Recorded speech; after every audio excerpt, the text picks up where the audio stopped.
Assalamualaikum warahmatullahi wabarakatuh.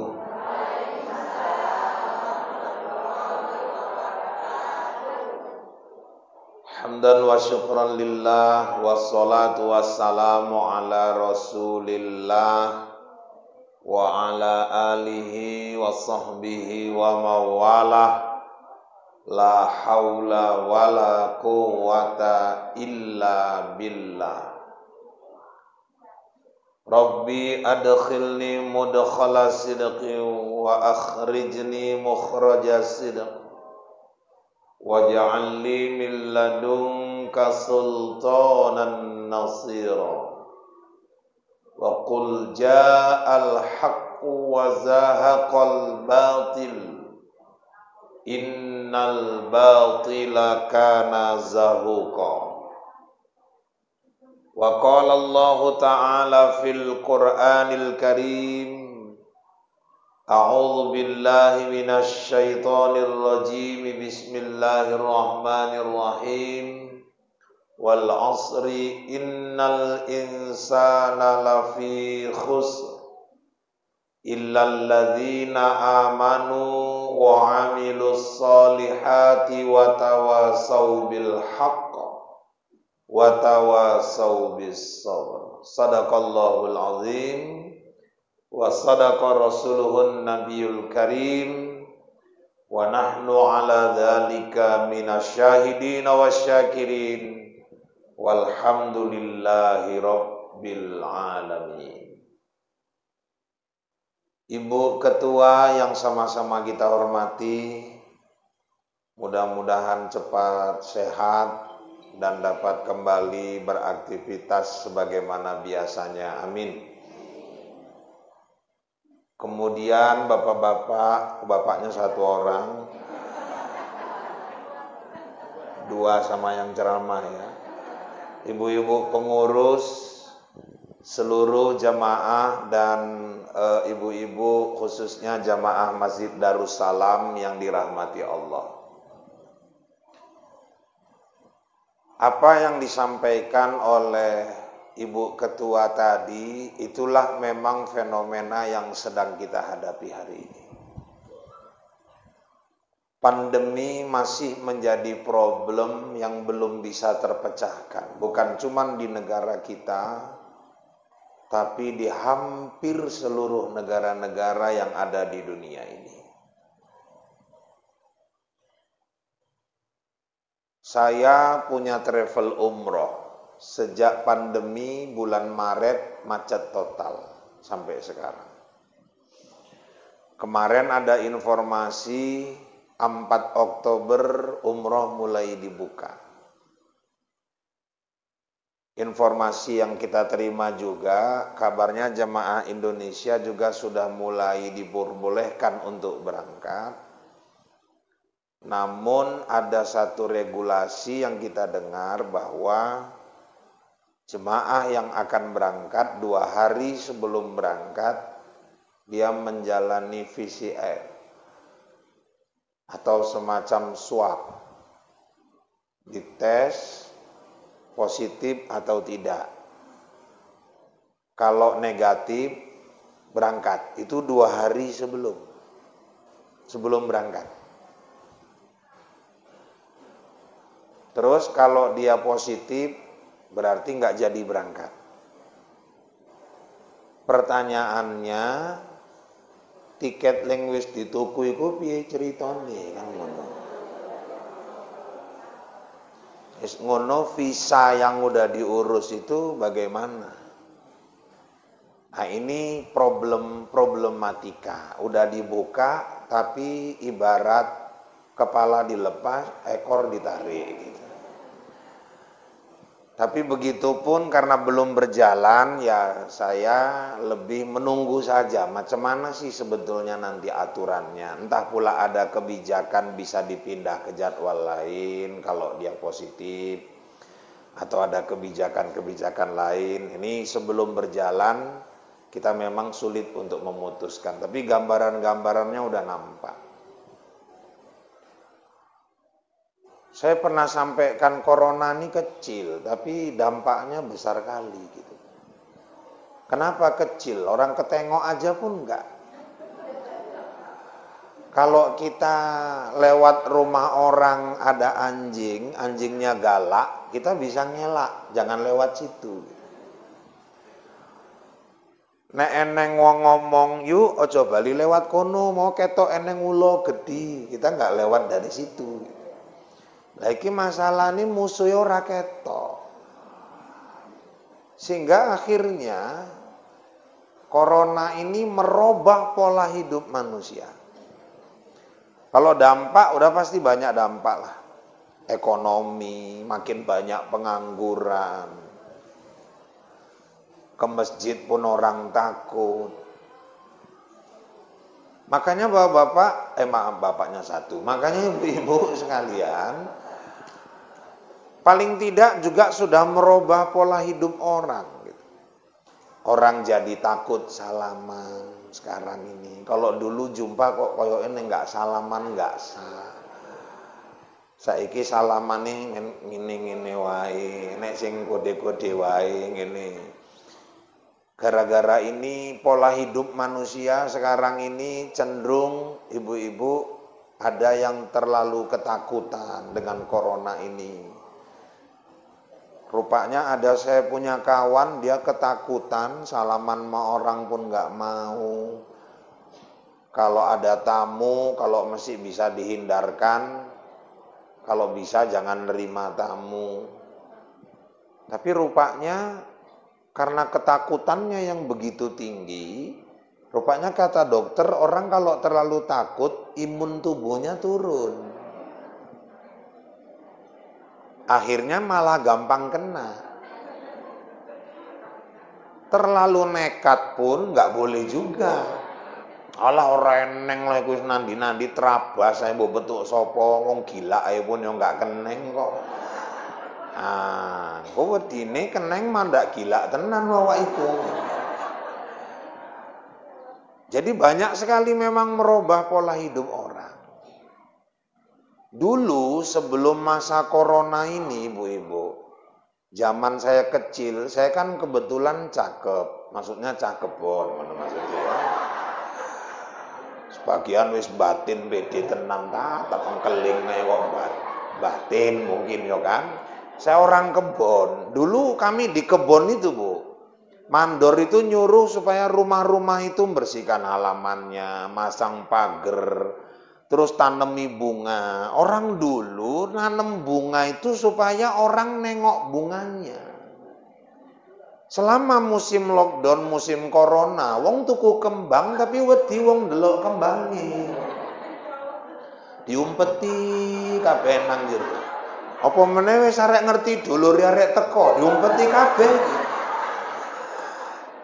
Kok jadi berubah pola hidup orang ini, herannya saya.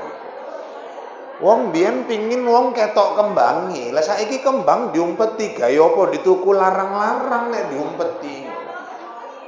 Sesuk arek arisan diumpeti kabeh kembange, entek sesuk dulur teko padha njaluk kabeh. Berubah pola hidup orang jadinya. Lah gara-gara musim bunga masa corona inilah sekarang suami boleh pulang bawa janda sampai 4. Dengan catatan jandanya harus pakai pot ya bang, kalau enggak usah.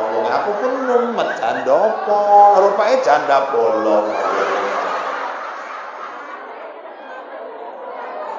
Jadi ibu, ini rahmati Allah. Ini perubahan pola hidup. Ya alhamdulillah sekarang ini orang mulai makin banyak tertib. Kemana aja pakai masker, ya bagus. Kalau sholat macam mana ya Pak? Masuk masjid, monggo dipakai maskernya, cuman waktu sholat diturunkan.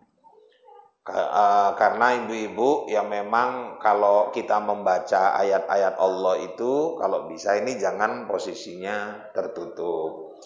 Nah kemudian ibu-ibu sekalian yang dirahmati Allah, yang penting satu lagi, kita rajin pun pakai masker, yang penting waktu makan meminum dibuka ya. jorong dibuka langsung ngombe, engko teles kabeh. Nah, ini pola-pola hidup akhirnya yang memang orang jadi makin berat berusaha hidup bersih. Orang jadi makin berusaha untuk jaga kesehatan. Sebenarnya di balik dampak-dampak COVID ini tetap ada hikmah-hikmah di balik itu semua. Belakangan memang kalau kita lihat angkanya informasi terus bertambah.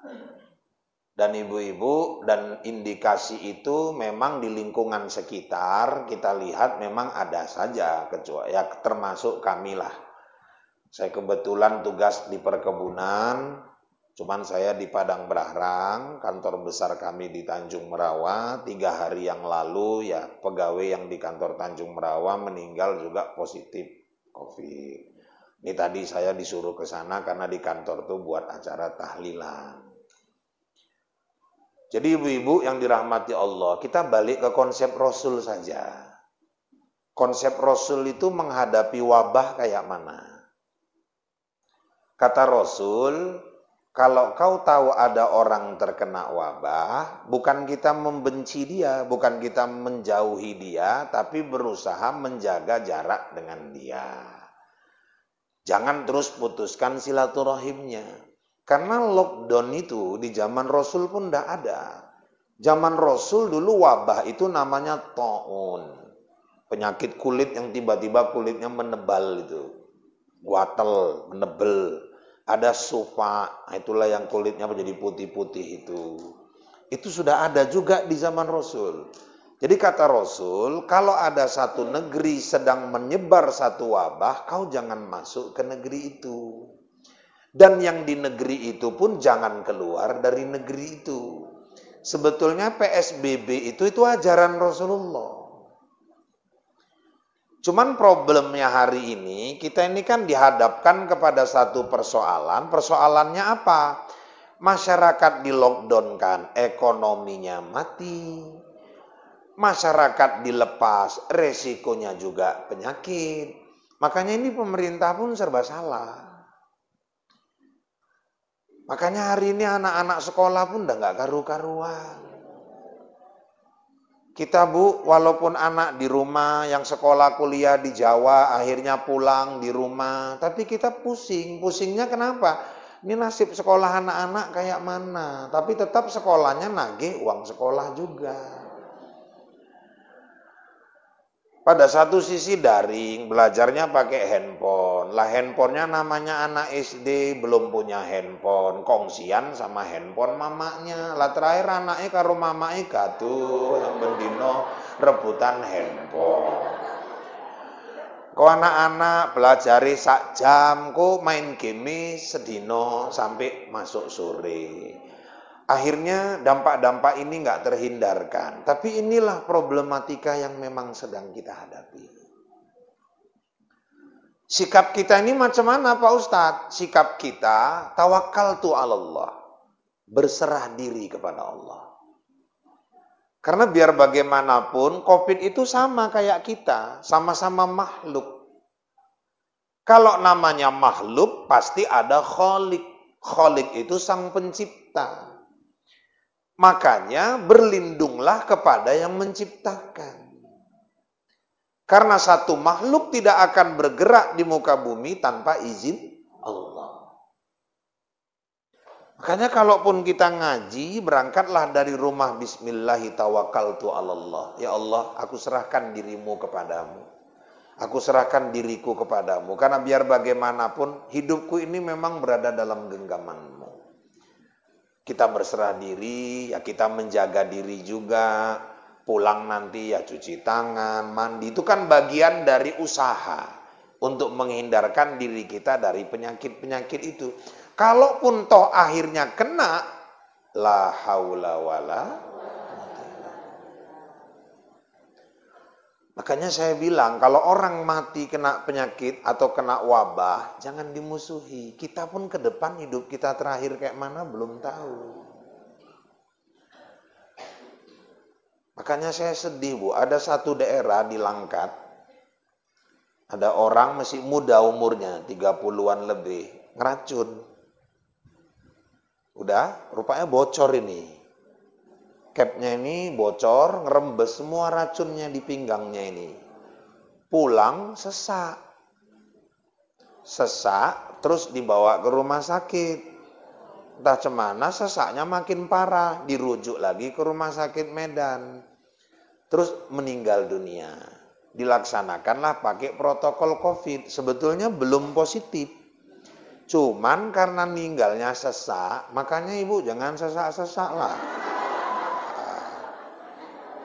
Ya, kalaupun sesak karena utang, gak usah sampai ke rumah sakit lah gitu. Jadi ibu-ibu yang dirahmati Allah, karena meninggal dia ada keadaan sesak, langsung dilaksanakan protokol COVID. Tapi hukum sosialnya terlalu kejam. Kenapa? Seminggu sesudah ini dikuburkan orang ini, anaknya umur 8 tahun pergi ke masjid, sholat Jumat, lah diusir sama pengurus masjid. Pulang nak, pulang, jangan sholat di sini anaknya, jangan sholat di sini. Padahal bapaknya tadi pun belum tentu positif. Nah, saya ingin katakan, seandainya pun orang positif, ibu-ibu, kalaupun dia mau kita cegah jangan dulu ke tempat keramaian sebelum dia dites, beritahulah dengan cara baik-baik. Jangan kita musuhi dia. Kenapa? Kita nggak tahu nanti akhir hidup kita juga kayak mana. Dan bukankah ada hadis mengatakan orang yang meninggal karena wabah itu orang yang matinya mati syahid. Sama kayak seorang ibu melahirkan. Cuman matinya tetap dalam keadaan beriman. Kalau matinya kena wabah, tapi sebelum mati nenggak kamput rong botol, nah itu ya nggak mati syahid, itu mati offside ya, yang kayak gitu. Yang pasti matinya tetap dalam keadaan beriman. Nah makanya ibu-ibu yang dirahmati Allah, sikap kita tawakal, berserah diri kepada Allah. Semua makhluk di alam ini tidak akan bergerak tanpa izin Allah Subhanahu wa taala. Maka deketilah dia. Jangan pernah jauh dari Allah. Kita jaga ibadah kita jaga zikir kita. Apa yang Allah suka itu kita kerjakan. Kalau bisa macam mana kita khatam Al-Quran. Karena biar bagaimanapun ibu-ibu yang dirahmati Allah, kalau soal mati, semua memang pasti mati. Orang nggak kena COVID pun ada juga yang mati. Orang nggak usah, ada kawan saya takut naik pesawat, padahal tetangganya ninggal tabrakan naik sepeda gitu. Rupanya nggak naik pesawat, memang wis ajal, numpak liring pun ya modar juga. Jadi soal mati itu, Bapak Ibu yang dirahmati Allah, nggak usah menjadi satu hal yang kita takuti, tapi kita persiapkan. Karena kata Buya Hamka itu sebodoh-bodoh manusia itu adalah orang yang takut mati. Kenapa? Karena setakut-takutnya kita sama mati, toh kita tetap pasti mati. Ini kan yang datang ini kan memang calon-calon mati semuanya ini. Sama kayak yang ceramah gitu. Cuman mungkin kan ibu-ibu duluan, saya belakangan. Atau sebaliknya saya belakangan, ibu-ibu duluan. Kan antara gitu-gitu lagi. Tapi yang pasti datang gitu. Cuman masalahnya orang beriman nggak boleh minta mati, nggak boleh cari mati, dan nggak boleh kita terlalu takut juga kepada mati. Apa sikap kita Pak Ustadz? Jalani aja hidup. Ada orang ketika di Mekah, di depan Ka'bah, dia pingin tinggal di tanah suci, berdoa, ya Allah cabutlah nyawaku di tempat ini. Oh nggak boleh, itu doa yang dilarang. Nggak usah pun kita minta, jadwali wis eneng yuk, wis tenang wae. Orang ninggal nggak harus sakit dulu kok.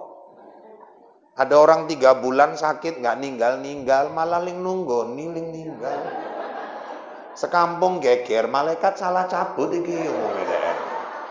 Jadi nggak usah ditunggu, dia tetap pasti akan datang. Yang penting kita mempersiapkan diri menghadapi kematian. Mati itu, saya pernah katakan, jangan ditakuti matinya, tapi khawatirlah kepada jalan kematiannya. Karena jalan kematian dua, ada yang husnul khotimah, ada yang su'ul khotimah. Makanya kita sering doa, Allahumma khtim lana bihusnil khotimah, wala takhtim alaina bisu'il khotimah. Karena kematian ini banyak berita yang sudah dikabarkan oleh Rasulullah. Nabi-nabi telah menceritakan gambaran kematian.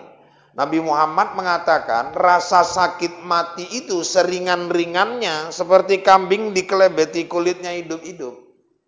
Itu yang paling ringan.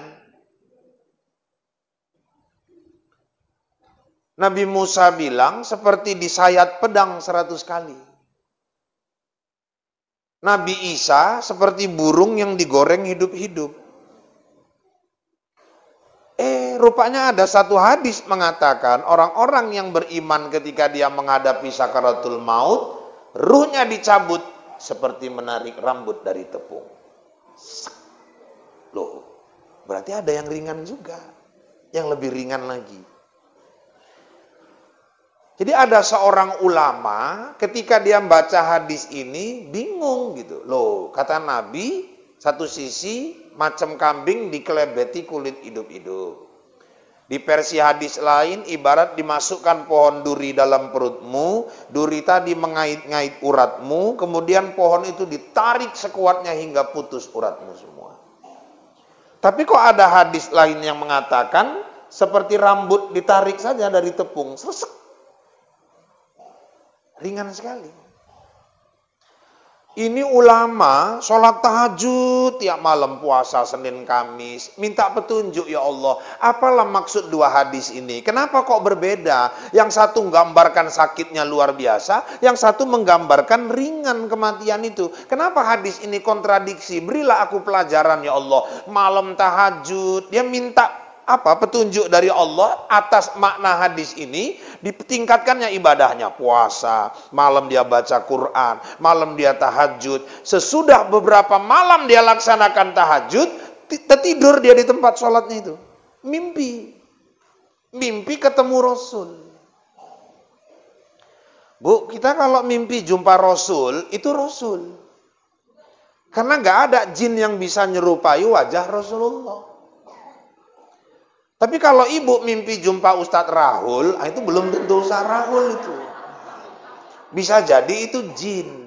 Karena setiap kita ini ada korin, ada jin yang ngikuti kita kemanapun kita pergi. Kalau nggak silap saya di surah Qaf ayat 27. Itu ada penjelasan. Semua kita ini dari lahir, ada yang ngikuti kita terus. Sampai kita nanti mati, jenisnya jin, namanya korin. Makanya sikit ini saya buka rahasia sama ibu-ibu. Tapi ibu jangan bilang siapa-siapa, ini kita-kita aja. Enggak, saya karena orang mencirim ini walaupun baru sekali masuk akbar, udah rasa saya kayak keluarga gitu masuk. Kalau orang lain pun nggak aku ceritakan, ini kita-kita aja ini. Makanya ibu nggak usah ngomong mas apa-apa gitu. Lo kadang-kadang enek uang bu, amit yo, teko nang dukun.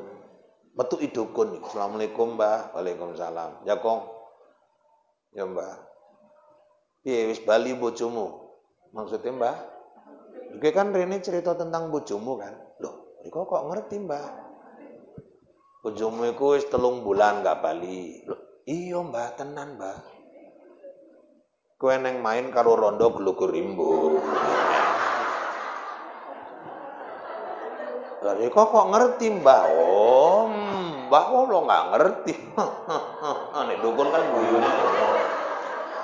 Sambil ngerokok, nyekel kemenyan gini. Iku rondo, bojone mbiyen tabrakan ninggale, anake 3 pas tenan mbah. Lho aku urung cerita kok dukune wis ngerti kabeh, Pak.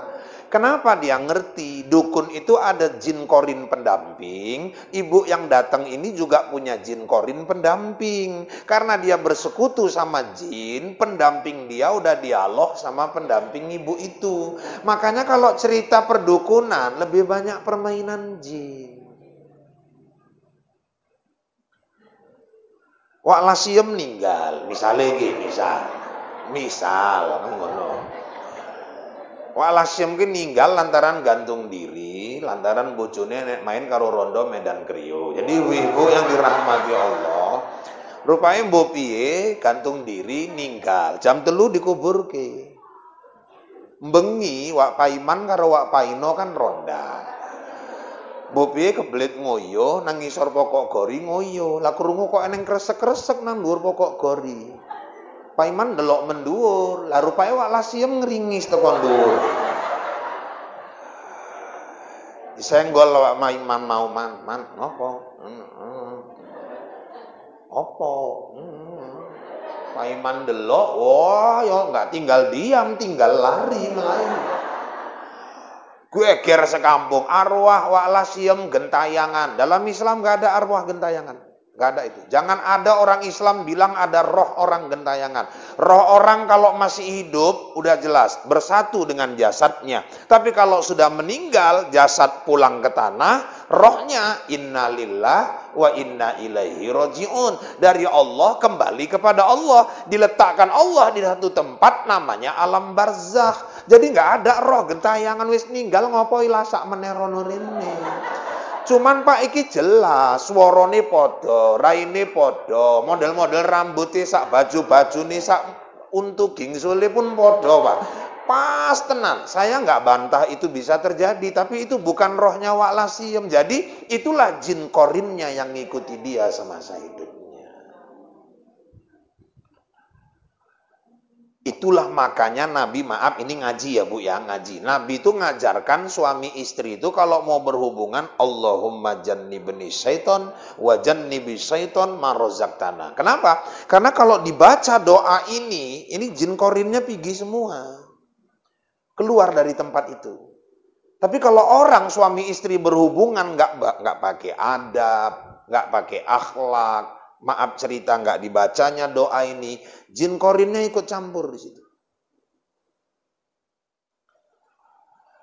Makanya tetap harus dibaca doa itu, Allahumma jannibni syaiton wa jannibi syaiton ma razaqtana. Lah saya ceramah di Batang Serangan ada yang nyaut, ora sempet doa meneh Pak. Pembatin doa kur sebaris saya kok ora sempet lawak iki. Makanya ibu-ibu yang dirahmati Allah, kembali kepada kaji awal tadi, semua kita tetap pasti pulang. Kematian pasti datang. Yang kita takuti itu bukan matinya, tapi jalannya. Jangan sampai kita meninggal dalam keadaan su'ul khotimah. Seringan-ringan rasa sakit mati itu, ibu-ibu yang dirahmati Allah, itulah tadi, ada yang mengatakan seperti kata Rasul, kambing dikelebeti kulit hidup-hidup kata Rasulullah, pohon duri dimasukkan. Tapi kata Nabi tadi, seperti rambut ditarik dari tepung. Jadi ulama ini bingung kok bertentangan. Tidur, mimpi jumpa Rasul, itu pasti Rasul.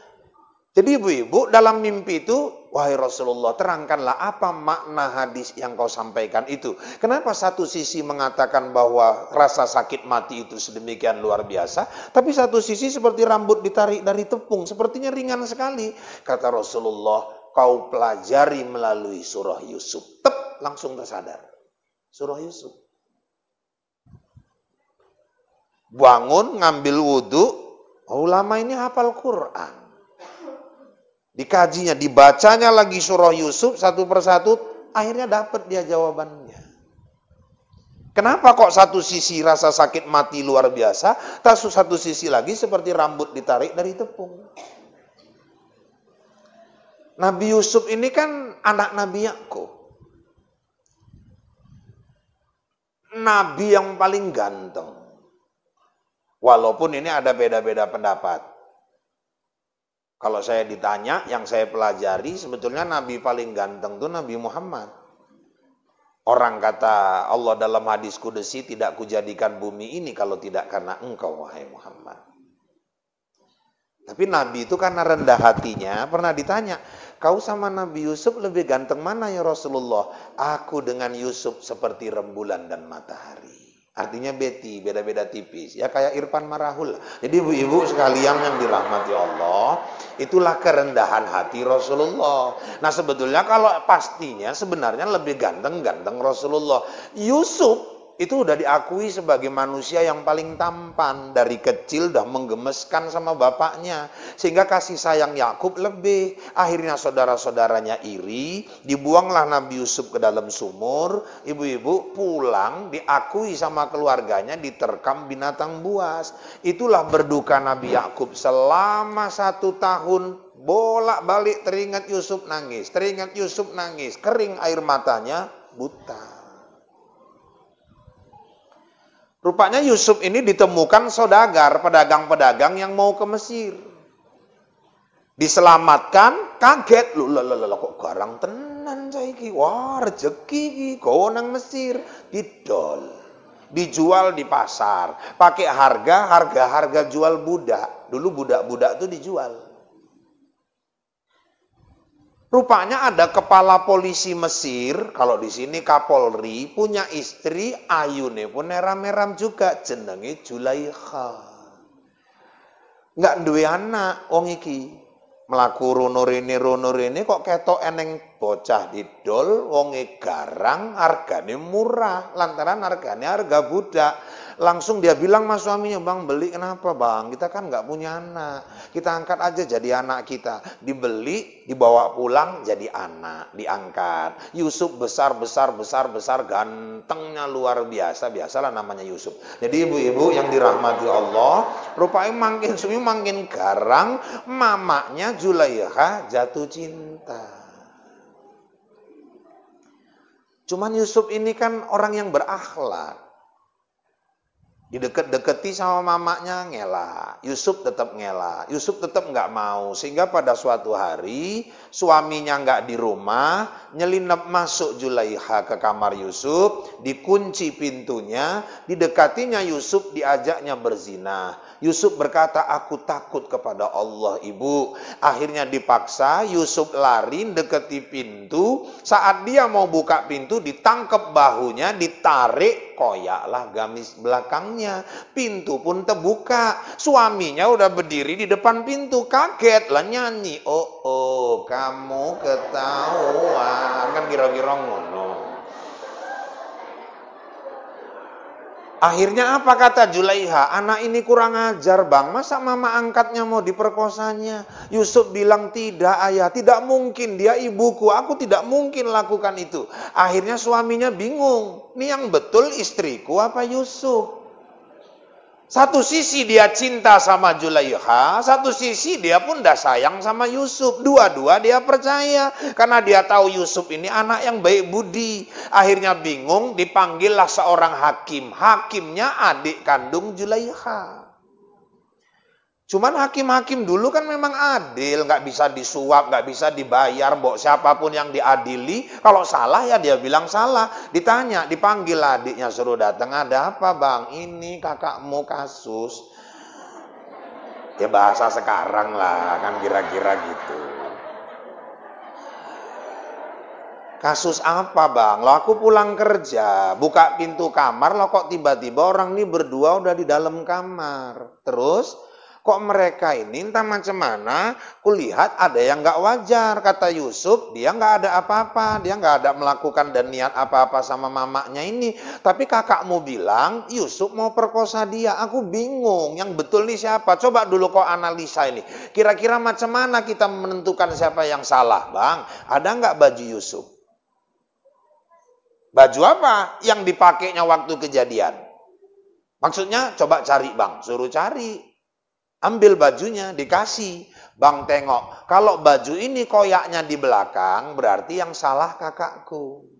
Berarti kakakku lah yang maksa mengajak berzina. Tapi kalau koyaknya di depan, berarti Yusuf ini yang kurang ajar sama kakakku bang. Ditengok bajunya, koyaknya memang di belakang. Gak bisa bantah lagi Zulaikha. Akhirnya viral. Kira bahasa sekarang kan kira-kira gitu viral. Jadi ceritaan kemana-mana, beredar di WA, di mana-mana lah waktu itu. Jadi ibu-ibu yang dirahmati Allah, jadi gosip orang sekampung. Semua orang pada nyeritai, apalah Zulaikha itu bangsawan, suaminya pejabat, orang terhormat. Masa mau selingkuh sama seorang budak? Karena anak ini kan dijual statusnya budak. Malu-maluin kali Zulaikha itu. Jadi ceritaan orang. Nggak tahan Zulaikha. Suatu hari dia masak, enak, ada dilengkapinya sama cuci mulut buah-buahan semua. Diundangnya istri-istri menteri, istri-istri pejabat yang ada di Mesir waktu itu. Diundang makan.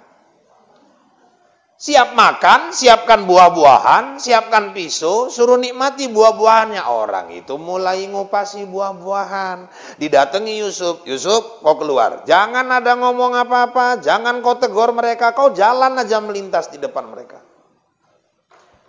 Keluarlah Yusuf kayak peragawan, jalan dia di depan. Oh, rupanya MMG ini, mama gatel ini, ibu-ibu yang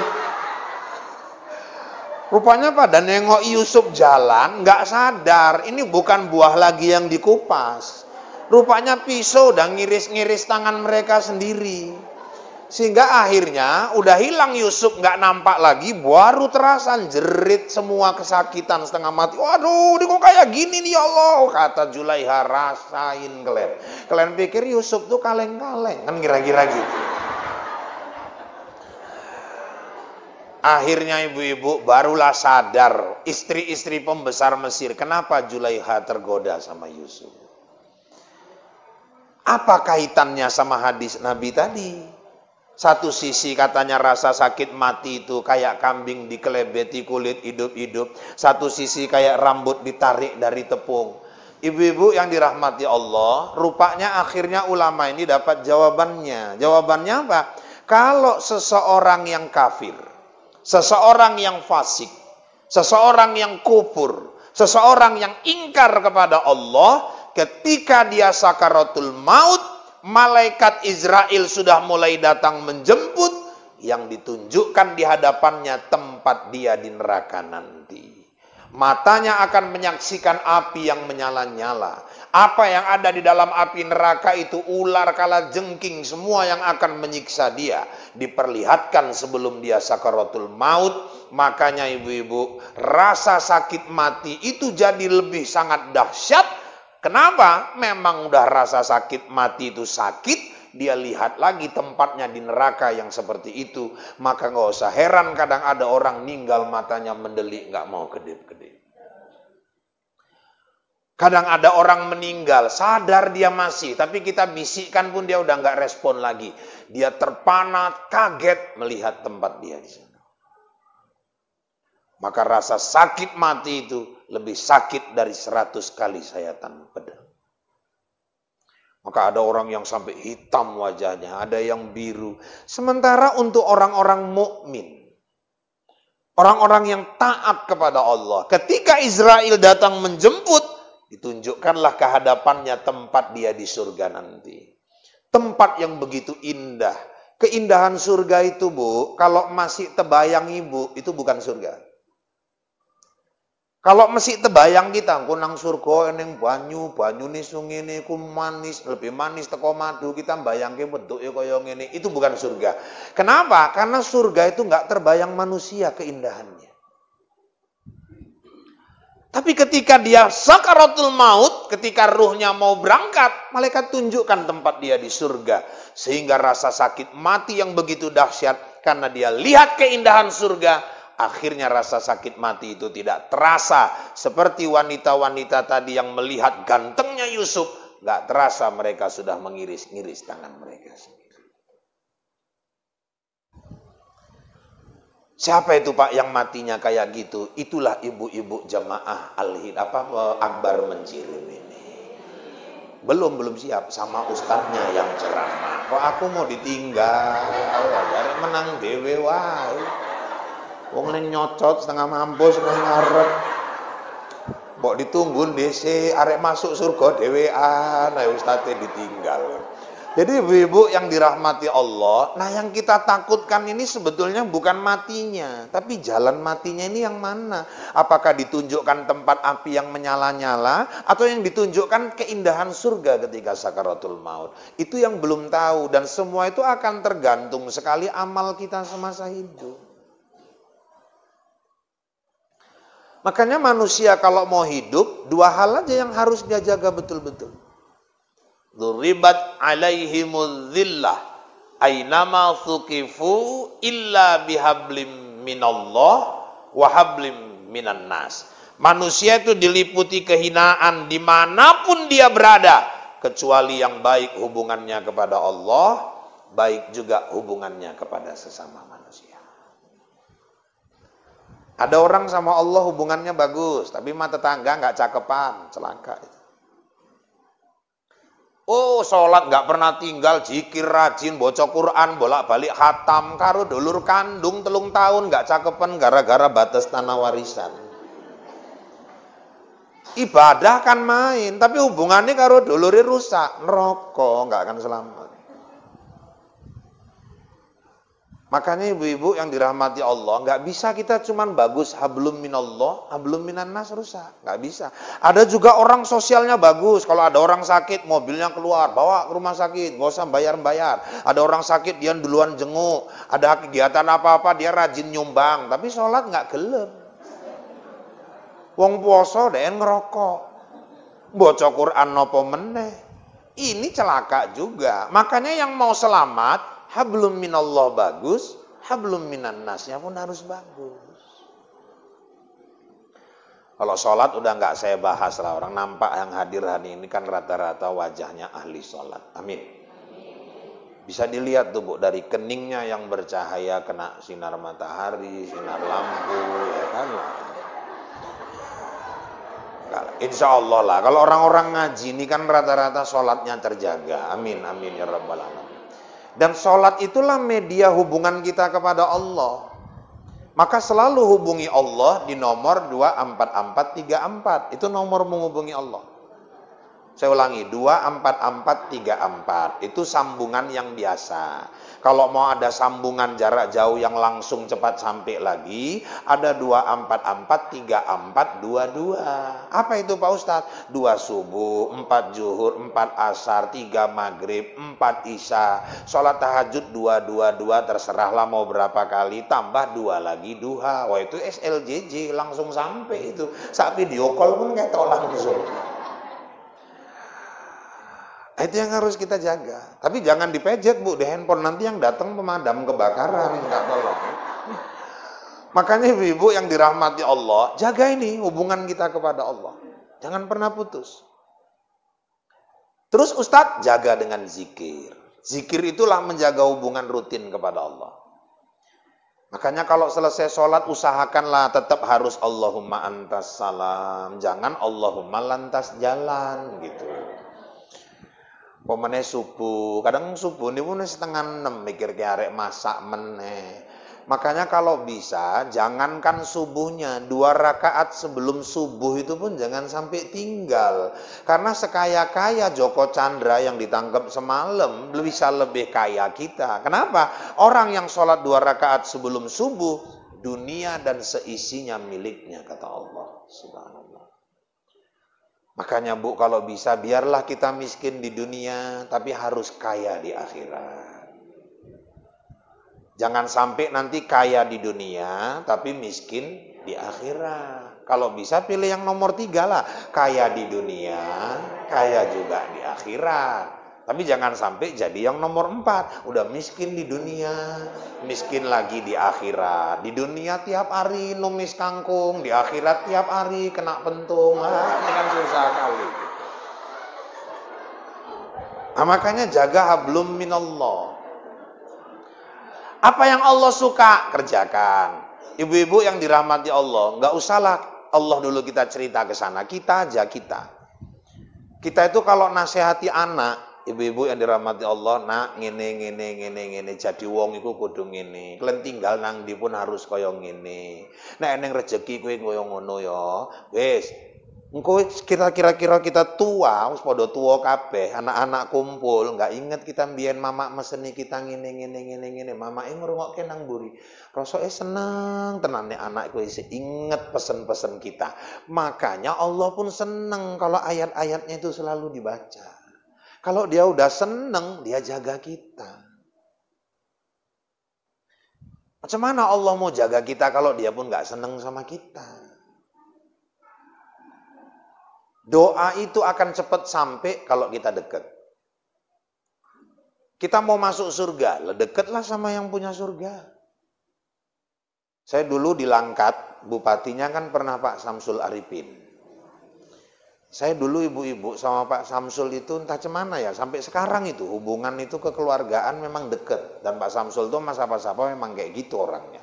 Apalagi sama ustadz-ustadz, ulama-ulama. Orang dulu saya pernah ceramah di Brandan, Pak Samsul itu pidato itu, apa kata dia? Saya dulu wajah saya muda mirip Ustadz Rahul ini, katanya gitu.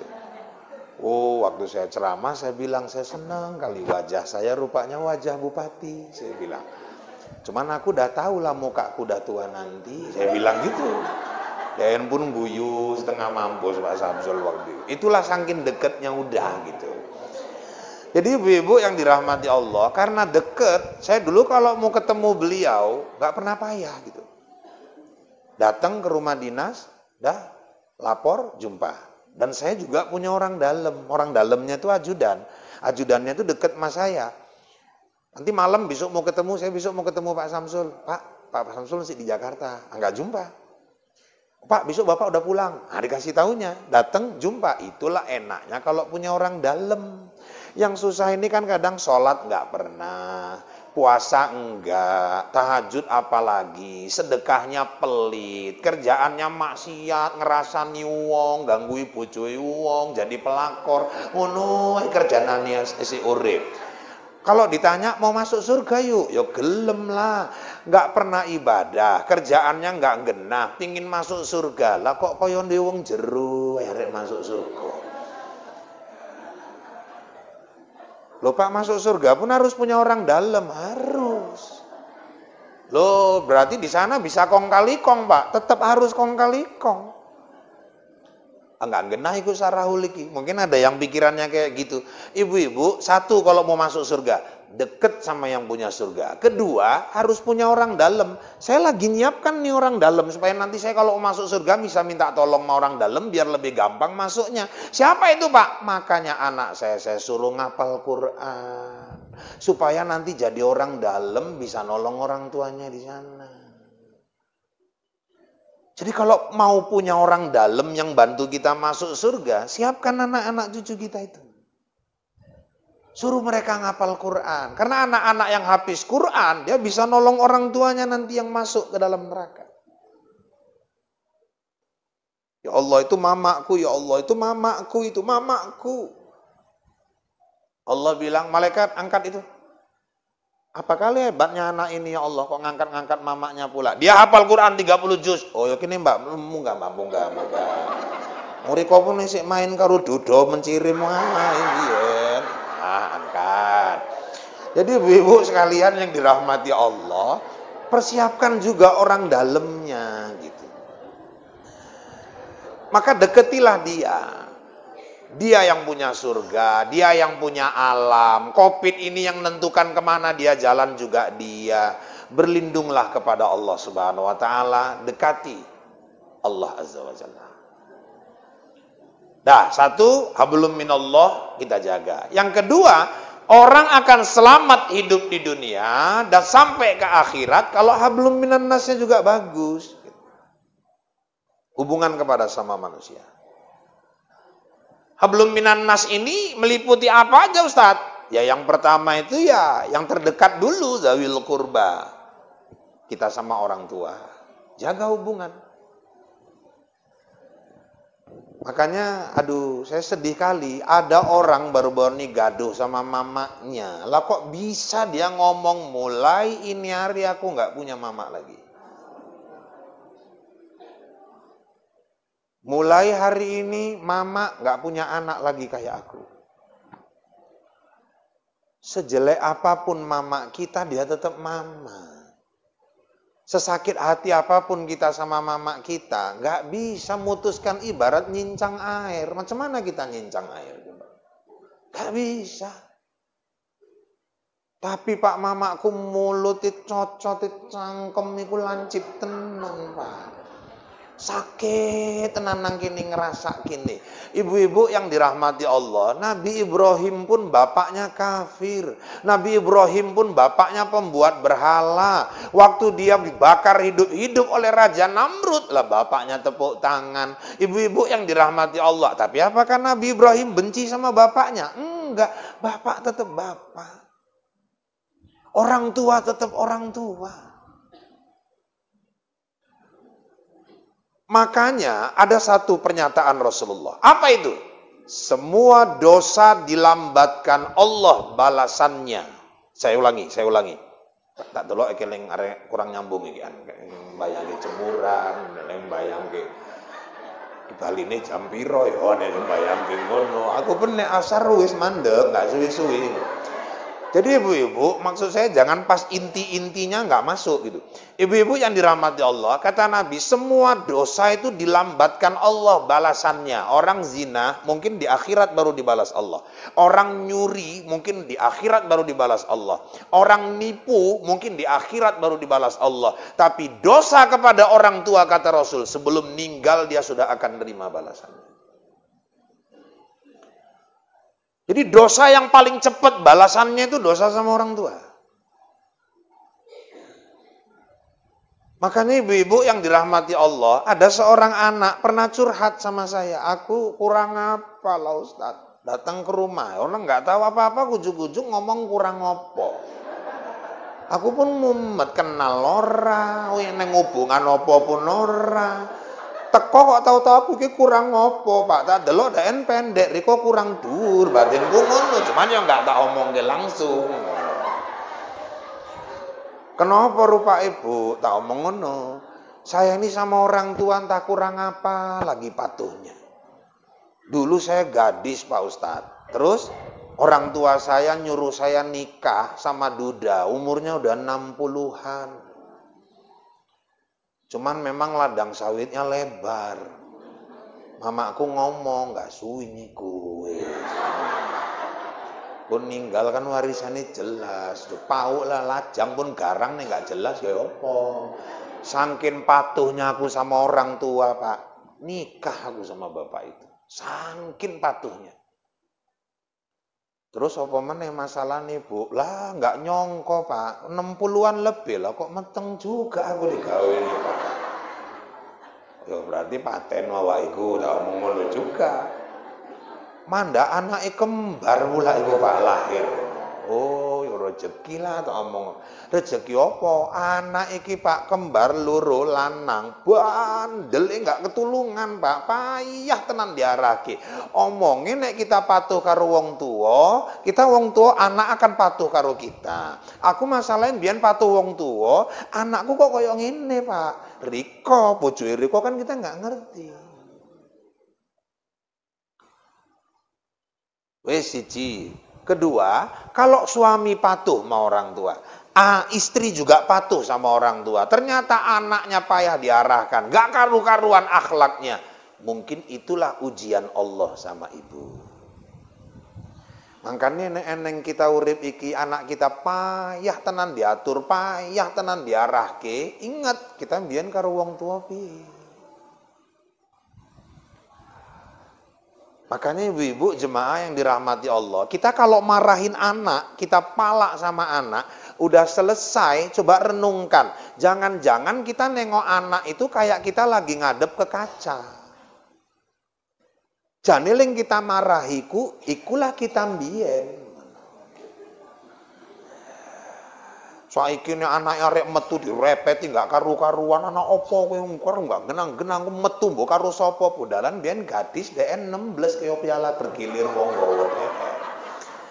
Mungkin itulah sekarang balasan Allah, kayak gitulah dulu mamamu ngadepi kamu.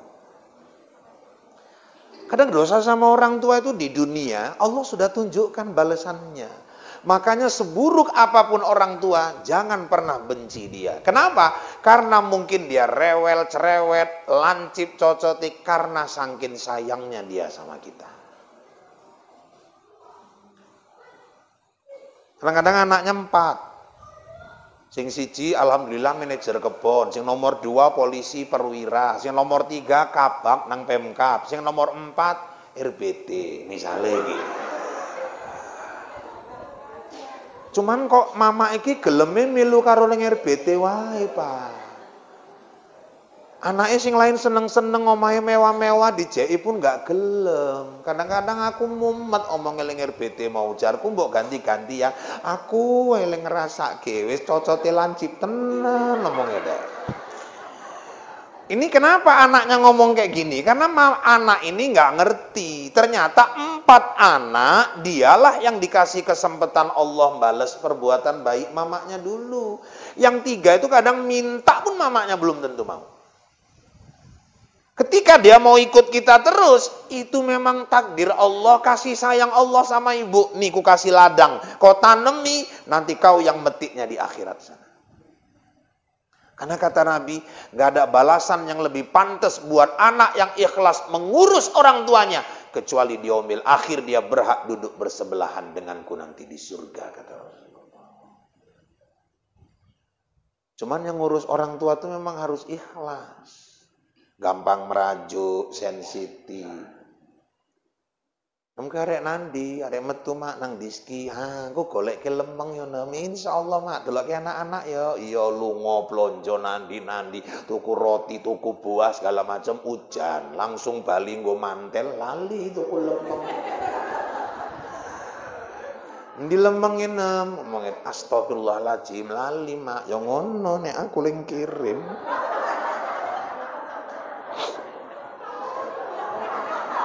Berlemeng ae pun jenenge lali mak sesuk metu tuku meneh lah alah kowe ngono nek aku ling kirim nek mertuamu enggak pernah lali kowe nek aku lali ae berlemeng piro lah nek eneng duitmu mbok ngomong nopo nek eneng duit mbok ngomong budalan ndek duitnya pun enggak enek. Pak, orang tua tuh kok kayak gitu ya Pak? Kadang sensitif, gampang merajuk.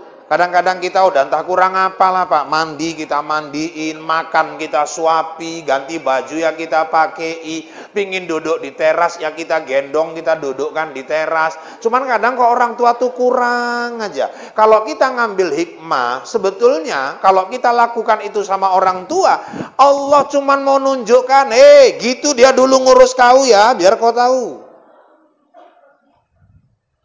Kau dulu pun kecil sikit-sikit minta, nggak dikasih merajuk. Kalau sekarang dia sikit-sikit merajuk, itulah dulu yang dia hadapi tentang kau itu. Allah cuma menunjukkan. Sekarang kau suapi makannya, dulu tiap saat dia suapi makanmu. Kau ganti bajunya, pagi sore dia mandi, dia ganti bajumu dulu. Kau kencing, dia ganti tiap saat bajumu itu. Tapi kata Nabi, kalau kau ikhlas, kau duduk bersebelahan denganku nanti di surga. Apalagi mama, ya Allah. Udah langsung Nabi yang bilang itu, ummuka, ibumu. Sama siapa berbakti ya Rasul? Ummuka, ibumu. Sama siapa lagi ya Rasul? Ummuka, ibumu. Terus ya Rasul, abuka, ayahmu. Ibunya berapa kali Bu? 3. Ayahnya 1. Berarti 1 ayah, ibunya alhamdulillah. Kalau udah setuju enak kita bahas nih. Makanya ibu-ibu yang dirahmati Allah. Nah ini waktu kita singkat. 1. Nah kemudian kita sama suami, istri sama suami, suami ke istri. Hablum minan nas. Terus kita ke anak. Selama ini sering kita bahas dosa anak sama orang tua. Padahal dosa orang tua ke anak pun ada. Ada juga orang tua durhaka sama anak. Maksudnya kayak mana Pak? Ketika orang tua pulang bawa harta dari jalan yang haram, dimakan sama anaknya, itu dosa orang tua sama anak. Ketika sekolah tinggi-tinggi, disekolahkan, uang keluar semua, tapi anaknya nggak ngerti baca Quran, itu orang tua durhaka sama anak. Jadi jangan cuma nuntut anak berbakti sama orang tua, kita juga orang tua punya kewajiban sama anak. Ya, Bu, tinggalkan anak ilmu. Nomor 2 Ustadz, baru tinggalkan anak harta. Jangan tinggalkan anak harta, tapi anak nggak dikasih ilmu. Kalau anak cuman dikasih harta tapi nggak dikasih ilmu, alamat jeritlah kita dalam kubur. Kenapa? Karena nggak sikit orang tua ninggal anak bacok-bacokan rebutan harta. Tapi kalau anak dikasih harta tapi dikasih bekal ilmu, anak yang berilmu itu mau bagi harta orang tuanya aja pun takut kali dia. Takut dia. Saya baru-baru ini datang ke rumah seseorang. Tanahnya berperinggan sama tanah saya. Dengar-dengar angin-angin kabar dia mau jual. Mana tahu cocok, kami tanya ke rumahnya. Cuman Pak Ustadz, tanah kami ini yang punya 10 orang. Loh. Kok 10 Pak? Saya dengar anak orang tua Bapak ahli warisnya 8. Iya betul, ahli warisnya 8. Tapi Pak, ini nanti harta, tanah ini kalau laku, entah Bapak cocok, kalau Bapak bayari, uangnya ini kami bagi 10. Loh kok bagi 10? Kami anaknya 8, satu bagian lagi untuk Bapak kami yang nyari harta ini, satu bagian lagi untuk mama kami yang udah membesarkan kami. Loh tapi udah pada ninggal, mau kami taruh di masjid Pak. Masa kami nikmati duit, mereka yang nyari setengah mampus, kita nggak ingat sama mereka. Ya Allah ya Rabbi. Rasanya kita kalau ada rezeki pun berusaha betul bayari tanah itu. Kenapa? Karena anaknya niatnya mulia sekali. Tapi yang sering terjadi malah kadang-kadang orang tua ninggal, anaknya bertengkar masalah pembagian harta. Tinggal bagiai pun gaduh. Ini aku Israel tak tekek tenan anak-anak itu. Maka jangan cuma ninggalkan anak harta, nggak dikasih ilmu. Nanti kita sendiri yang menderita di sana. Demikian informasi aktual, faktual, tajam, dan terpercaya yang dapat saya sampaikan melalui liputan 6 ICTV sore ini. Mudah-mudahan yang saya sampaikan bawa manfaat buat kita semua. Saya Rahul, Anjeli, Ica, Tapasya, Tapki, Gopi, dan seluruh kerabat kerja yang bertugas.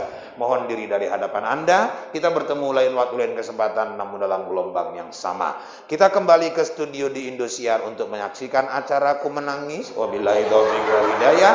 Wassalamualaikum warahmatullahi wabarakatuh.